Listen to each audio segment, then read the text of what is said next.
Bamboo People, Part 1, Chapter 15. A shout wakes us before the roosters begin crowing. Everybody out, now. We scramble into our uniforms and head outside.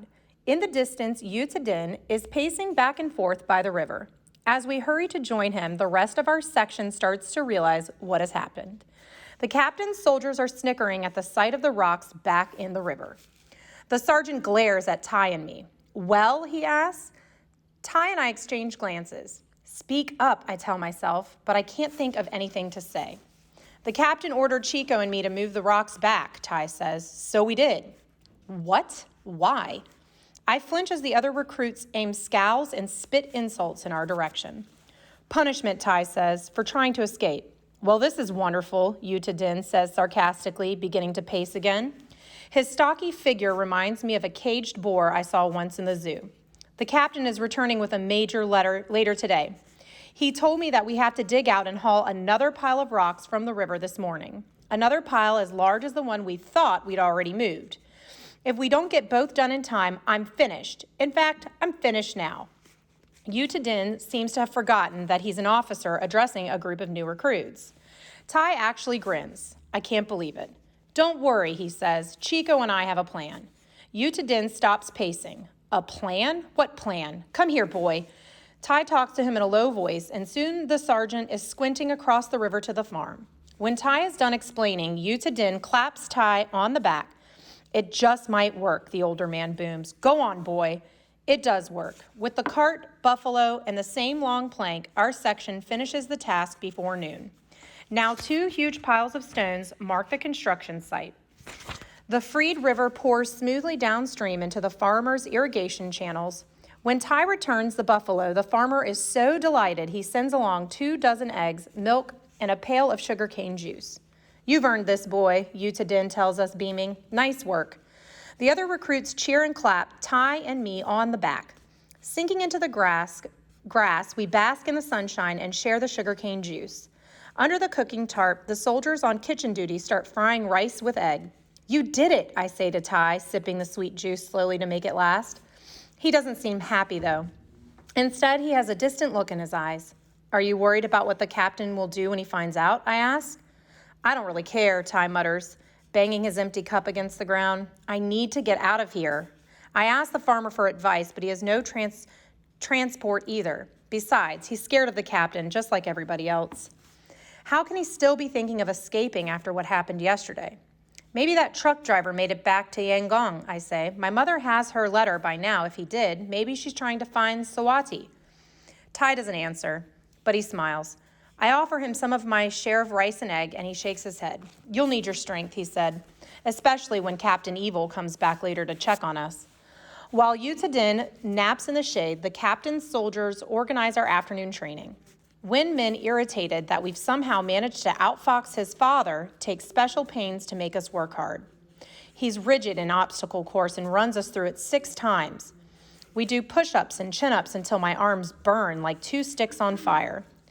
After tea breaks, it's time for kickboxing. I have avoided being called forward for any matches up to now, but those guards have their eye on me, especially Win Min. Ty must realize the same thing. During the break, he takes me aside. When one of them throws a kick at you, try to fling your head back hard before the kick lands and yell. Then fall to the ground before the full weight of the foot can ram into you. Once you're down, the match will be over. No harm in everybody thinking you're weak. It's better than being in pain, isn't it? Or dead. I suppose, I say doubtfully. Let's try it, he insists. We have a few minutes. We slip behind a tree and act through his suggestion in slow motion, with me recoiling as soon as Ty's foot comes near my face. We only have time for 2 practice sessions, but I'm glad we managed even that, because Win Min calls my name first. Thankfully, Bindu volunteers to be my rival.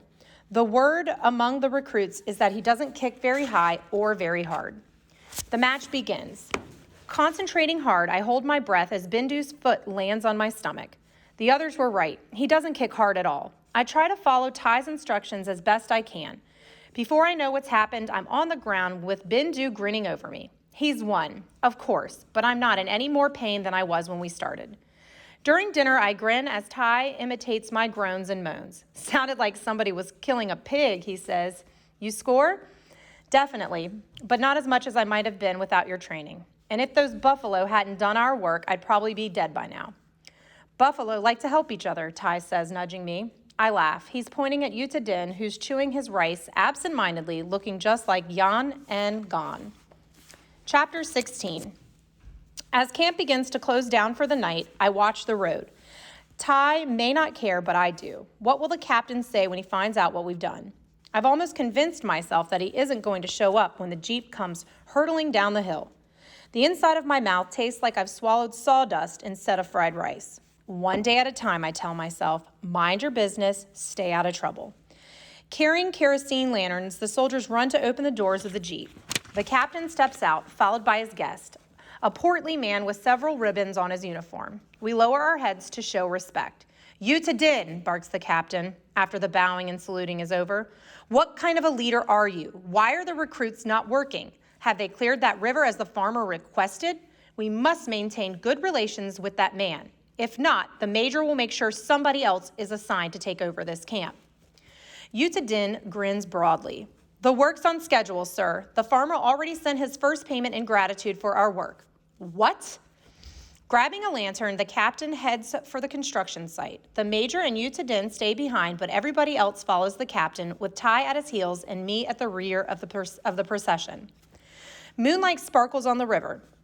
The captain stops short when he catches sight of the rocks piled in two huge mounds, just as he ordered. He studies the irrigation channels in the farmer's field. Then in one swift motion, he turns and grabs Ty's collar, yanking him close. He's so angry he's forgotten to keep up his fatherly facade. Did you put the stones back into the river, he growls. All of them? Bindu steps forward.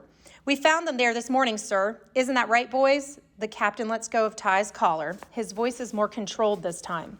Tell me exactly what happened. Before anybody can answer, the major joins us, followed by a grinning Yuta Din. I heard that 2 of your recruits manage a difficult task quite efficiently, the major says. Where are those boys? The other recruits nudge and shove Ty and me forward. I catch Win Min's scowl in the crowd of faces. These boys borrowed a cart and 2 water buffaloes, sir, says Yuta Din, his beady eyes gleaming. They talked the farmer into the loan. The major smiles and claps Yuta Din on the back. Good work, Sergeant. The captain said you want to see action on the front lines, but I think we need you here. Yuta Din beams even more brightly. Isn't that right, Captain? Asks the major. Yes, sir, the captain answers, but the muscle in his cheek twitches like a snake about to strike. Soldiers, dismissed. The major heads back to the Jeep, but the captain lingers. Get ready for some time alone, street scum, he tells Ty. And you too, teacher. It was my idea, Ty says quickly. Chico had nothing to do with it. Is that right, teacher? The captain asks, turning to me. Should I punish your friend? I try to make myself speak, but nothing comes out of my mouth. Ty answers for me. I'm the one, he says, elbowing me out of the way. With the major waiting, the captain doesn't have much time. He calls Yuta Din back and barks his orders. Give the street boy 3 days of solitary, starting immediately. I wait for Yuta Din to protest, but he salutes his commanding officer. It's done. Ty is going to confinement and I'm not. So why do I feel like the one who's condemned? Chapter 17. Yuta Din tells Ty to go to the gym and change out of his uniform. He places one hand on Ty's shoulder before walking away. I stay with Ty, trying to think of something to say. Ty puts on his old long yi. I'll be fine, Chico. It's only 3 days, 2 nights. Stay out of trouble while I'm gone. That's my problem, I think. I try to stay out of trouble.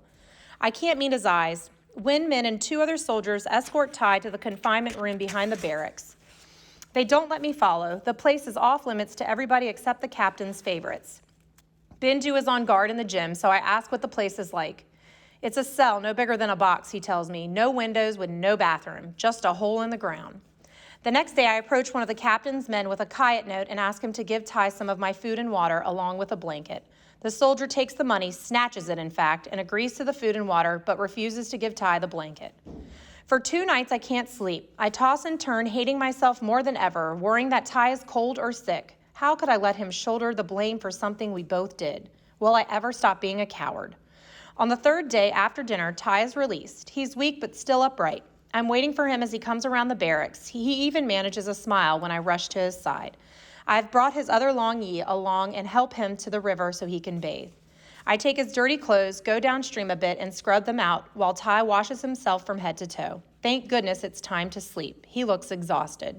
I'm sorry, Ty, I say when we're finally settled in the gym. He's shivering even though he's under his blanket, so I give him my blanket too. For what, he asks. For not getting thrown in there with me? The stink was bad enough without you adding to it. And thanks for the food, Chico. I'd be dead if it wasn't for you. What was it like? He's quiet for a minute. I could hardly breathe. Not being able to stand was the hardest. I made it only by picturing Sawati's face. I'm sure she's with my mother, Ty, but he shakes his head unconvinced. Chapter 18. Ty's body recovers quickly, but the anxiety over his sister gets even more intense. No matter how hard he tries, he can't figure out a way to escape. Cars and trucks don't come now that the material for the latrines has been delivered. The dense jungle cuts us off from the rest of the world better than any wall or chain link fence. 2 or 3 of the captain's soldiers are on patrol at all times, showing off the new rifles only they are allowed to carry. The camp has a small number of expensive foreign-made assault rifles that are assigned to trustworthy fighters for Burma. And how does a soldier earn that label? Judging by the sections trained before ours, only a proven admirer of the captain's can handle that kind of weapon. The rest of us never come close. We're stuck with older, less reliable rifles made cheaply in Burma's factories. Our own section is starting to divide into 2 groups also. A few boys who follow the captain's elite and the rest of us who don't. Ty is fast becoming the leader of the second group. His water buffalo maneuver and survival in solitary have earned respect. Yuta Din, too, starts giving Ty more responsibility. We recruits continue to work at finishing the latrines, and the sergeant tells him to organize us at the beginning of the day.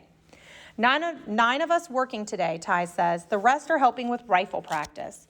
Why don't we work in shifts, I suggest. 3 of us can do the heavier work while 3 others measure, and 3 work with smaller tools. Then we'll switch. That way we won't get tired at the same time. Good idea, Chico, Ty says. But we need to keep track of the shifts to make sure everybody gets a turn to rest. If I had some paper, I could set up a system, I say. Did you hear that, Sergeant? Ty calls. Chico could use some paper. Yuta Din hands me his clipboard. Ty tells me you can write, boy, he says. Use this to figure out your system. And while you're at it, why don't you take a look at some of these other letters? I'm much too busy to do paperwork.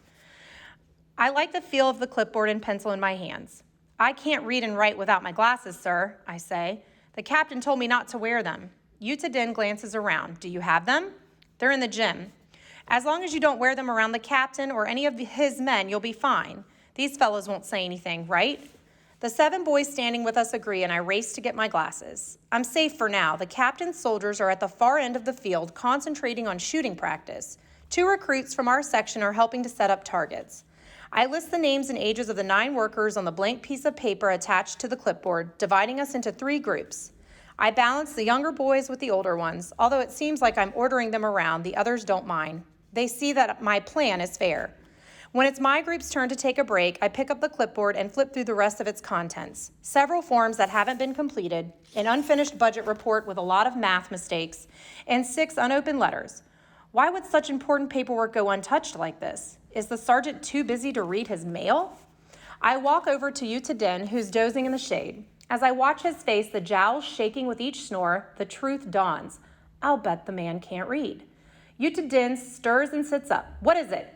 Do you want me to read these letters to you, sir? He looked at me suspiciously, but I keep my expression blank. Good idea, he says.